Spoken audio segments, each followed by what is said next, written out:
Hello friends, इस video में हम आपको बताने जा रहे हैं कि आखिर फैक्ट्रीज़ में नेचुरल रबर को कैसे बनाया जाता है और नेचुरल रबर से रबर बैंड और गाड़ियों के टायर को किस तरह से तैयार किया जाता है। तो चलिए बिना किसी देरी के वीडियो शुरू करते हैं। सबसे पहले हम जानेंगे कि नेचुरल रबर को कैसे बनाया जाता है। नेचुरल रबर के लिए रबर के पेड़ों से लेटेक्स को निकाला जाता है। इसके लिए रबर के पेड़ों में टेपिंग करके इन पेड़ों से वाइट मिल्क को कलेक्ट किया जाता है। इस वाइट मिल्क को ही लेटेक्स कहा जाता है।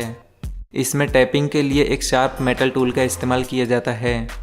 इस मेटल टूल की मदद से पेड़ की छाल की एक पतली लेयर निकाल दी जाती है, जिसके बाद इसमें से वाइट मिल्क की सॉल्यूशन निकलने लगता है और इस सॉल्यूशन को कलेक्ट करने के लिए इसमें नीचे एक कंटेनर को फिक्स कर दिया जाता है, जिसमें इस सॉल्यूशन की एक एक बूंद इकट्ठा होती रहती है।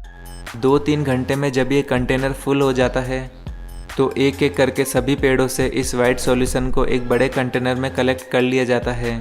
इस तरह से इन रबर ट्री से लेटेक्स को अच्छी क्वांटिटी में कलेक्ट कर लिया जाता है। इसके बाद इससे रबर बनाने की प्रोसेस शुरू की जाती है। इसमें सबसे पहले इस मिल्क को एक बड़े कंटेनर में लिया जाता है और फिर इसमें थोड़ा सा पानी मिलाया जाता है और फिर इस सॉल्यूशन को अच्छे से मिक्स किया जाता है। फिर इस लेटेक्स को थोड़ा थोड़ा करके इन सभी ट्रे में डाला जाता है। इन सभी ट्रे में लेटेक्स को डालने के बाद इन सभी ट्रे में थोड़ा थोड़ा फॉर्मिक एसिड मिलाया जाता है। फॉर्मिक एसिड मिलाने से रबर इस पानी से सेपरेट होने लगता है। इसके बाद इस पूरे सॉल्यूशन को अच्छे से मिक्स करके 2-3 घंटों के लिए छोड़ दिया जाता है। इसके बाद इन ट्रे में से ये लेटेक्स रबर पानी से सेपरेट होकर पनीर की तरह इसके ऊपर तैरने लगता है और पानी के ऊपर रबर की शीट बन जाती है। फिर इस रबर शीट से पानी को पूरी तरह से निकालने के लिए एक कंप्रेसर मशीन में से इसको गुजारा जाता है। इस कंप्रेसर मशीन में लगे रोलर की मदद से इन शीट को प्रेस करके इसका पूरा पानी निकाल दिया जाता है। इन कंप्रेसिंग रोलर से शीट को 2-3 बार गुजारने से इनका सारा पानी इनसे अलग हो जाता है। इसके बाद इस शीट को 2-3 दिन तक सूखने के लिए धूप में छोड़ दिया जाता है। जब इन रबर शीट में पानी पूरी तरह से ख़त्म हो जाता है तो फिर इन रबर शीट्स को एक हीट एजिंग प्रोसेस से गुजारा जाता है, जिसमें एक डार्क रूम में इन सभी शीट को रख दिया जाता है और इसमें इस भट्टी को चालू कर दिया जाता है। ये भट्टी 10 से 15 दिनों तक चलती रहती है, जिससे निकलने वाले स्मोक से इस रबर में मौजूद मॉइस्चर पूरी तरह से ख़त्म हो जाता है और इस शीट का कलर भी डार्क हो जाता है। इसके बाद ये नेचुरल रबर शीट पूरी तरह से बनकर तैयार हो जाती है। फिर इन रबर शीट की मदद से बाकी सारे प्रोडक्ट बनाए जाते हैं। अब जानते हैं कि फैक्ट्री में इन रबर बैंड्स को कैसे बनाया जाता है, जिनका इस्तेमाल बालों और नोट को बांधने से लेकर मिठाई के डब्बों को पैक करने में किया जाता है। रबर बैंड बनाने के लिए सबसे पहले रबर के पेड़ से कलेक्ट किए हुए लेटेक्स को एक बड़े कंटेनर में डाल लिया जाता है। फिर इस बड़े कंटेनर में लेटेक्स को लगातार चलाते हुए बॉईल किया जाता है और जब ये लेटेक्स अच्छे से बॉईल हो जाता है तो फिर इसमें कुछ स्पेशल केमिकल और सोप वाटर को मिलाया जाता है। इसके बाद इसे और चलाते हुए उबाला जाता है। इसके बाद इस पूरे कंटेनर को 3 दिन के लिए यूं ही छोड़ दिया जाता है। 3 दिन तक पड़ा रखने के बाद इस लेटेक्स में से पानी अलग होकर पानी और लेटेक्स अलग हो जाते हैं। इस लेटेक्स में से पानी अलग होकर क्रीमी और गाढ़ा लेटेक्स ऊपर की तरफ रह जाता है, जिसका इस्तेमाल बाद में रबर बैंड बनाने में किया जाएगा। इसके बाद इस क्रीमी लेटेक्स को अलग अलग प्लास्टिक के टैंक में ले लिया जाता है और जिस भी कलर का रबर बैंड बनाना होता है उस कलर के लिक्विड पिगमेंट को इस क्रीमी लेटेक्स में डालते हुए अच्छे से मिक्स किया जाता है।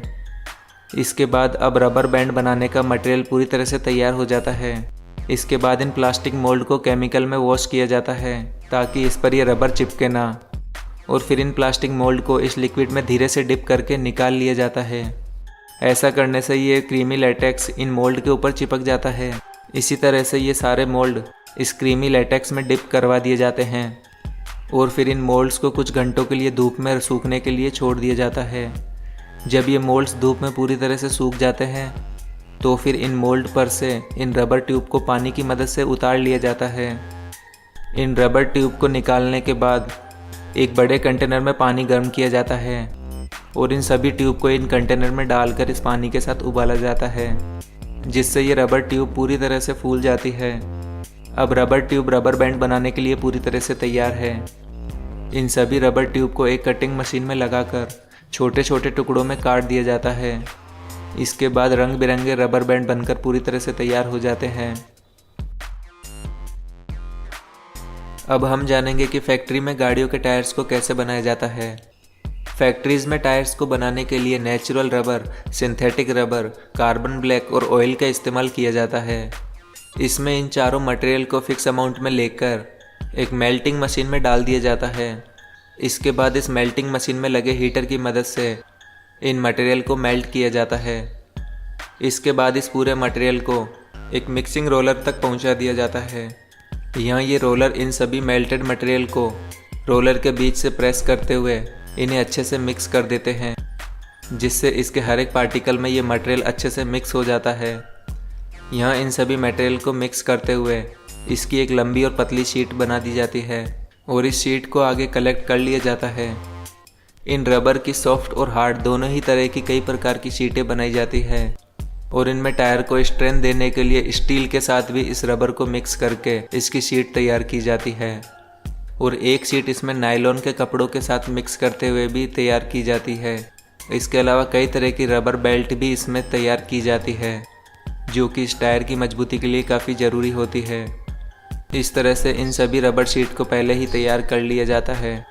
इसमें टायर की सबसे ऊपरी लेयर पर एक प्रिंटिंग मशीन के जरिए कुछ डिटेल्स भी प्रिंट कर दी जाती है। इसमें सबसे बेस शीट को लेकर एक रोलिंग डाई प्लेटफॉर्म पर फिक्स कर दिया जाता है और इस पर एक के बाद एक रबर की लेयर की शीट चढ़ा दी जाती है। इन सभी रबर लेयर में ग्लू लगा होता है, जिससे इन सभी लेयर्स को रोलर प्रेस की मदद से दबाते हुए अच्छे से एक के ऊपर एक चिपका दिया जाता है।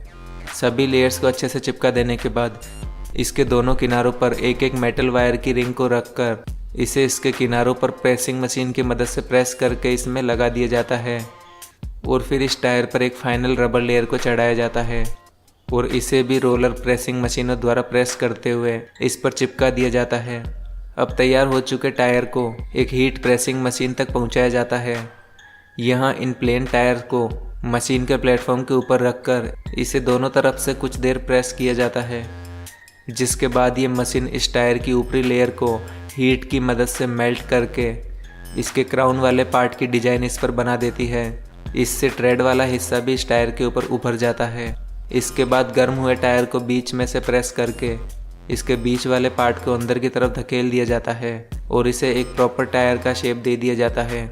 इसके बाद ये टायर पूरी तरह से बनकर तैयार हो जाता है। दोस्तों, आपको ये सभी प्रोसेसिंग मशीनें कैसी लगी, अपने विचार हमें कमेंट बॉक्स में ज़रूर बताएं और ऐसे ही इंटरेस्टिंग और नॉलेज से भरे और वीडियोस के लिए हमारे चैनल को भी सब्सक्राइब कर लें। धन्यवाद।